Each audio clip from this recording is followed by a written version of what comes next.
ہم نے ان اعمال کا تذکرہ کرنا شروع کیا تھا جس کی وجہ سے انسان جو ہے جنت سے محروم ہو جاتا ہے اور اس کے بجائے جہنم میں انٹر ہوتا ہے۔ رسول اللہ صلی اللہ علیہ وسلم نے بہت سے اعمال بیان کی ہے، اور وہ اس لیے بیان کی ہے تاکہ ہم لوگ ان اعمال سے دور رہیں اور ان اعمال کو اختیار نہ کریں، اور ان اعمال کے جو ہے بجائے ہم ان اعمال کو اختیار کریں جس کی وجہ سے انسان جو ہے جنت میں داخل ہوتا ہے، اور جنت سے محروم ہونے والے اعمالوں میں سے ہم دور رہیں۔ تو رسول اللہ صلی اللہ علیہ وسلم نے بہت سے اعمال جو ہے وہ بیان کی ہے۔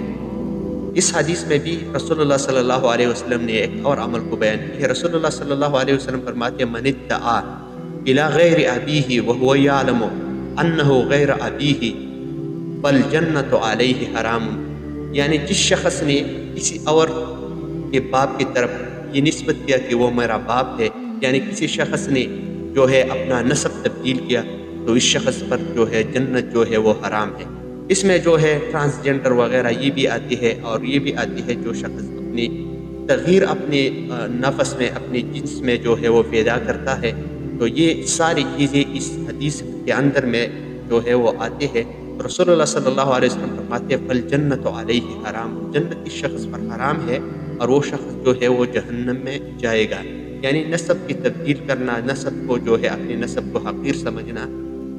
اور اسی طرح جو ہے ٹرانسجنڈر وغیرہ، اور اسی طرح اپنے جو چہرے وغیرہ، اپنی شکل میں تغییر پیدا کرنا، یہ ساری چیزیں اس میں آتی ہیں، اور اس کی وجہ سے انسان جو ہے جنت سے محروم ہو جاتا ہے، اور اس کی وجہ سے انسان جو ہے جہنم میں داخل ہوتا ہے۔